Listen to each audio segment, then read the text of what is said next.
Sa ibinabang direktiba ng Cagayan Valley Disaster Risk Reduction and Management Council kaugnay sa activation ng Blue Alert status sa Tropical Cyclone Krising, agad na nagpatawag ng emergency meeting si Local Disaster Risk Reduction and Management Council Chairperson Honorable Mayor Giovanni M. Vizcara sa bayan ng Ramon Isabela.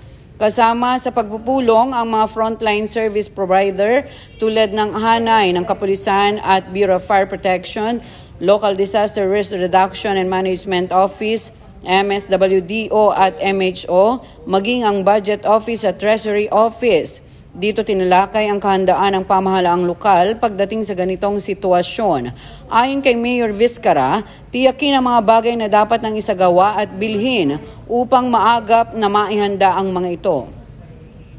Tinalakay din dito ang mga instalasyon ng CCTV at pag-activate sa mga handheld radio sa area of responsibility upang magiging madali ang monitoring sa kapaligiran. Nagbigay ng update report si LDRRMO Jebi Claudette Santiago sa kasalukuyang kalagayan ng bagyong Krising. So pinapayuhan po natin ang mga mamamayan sa bayan ng Ramon na maghanda po ng mga kagamitan na kakailanganin natin pagdating po ng bagyo, tulad po ng pag-iimbak ng pagkain, paghahanda ng go bag, first aid kits, gayon din po yung siguraduhin naka-charge po ang ating mga cellphones, paghahanda po sa posibilidad na pagkakaroon ng baha.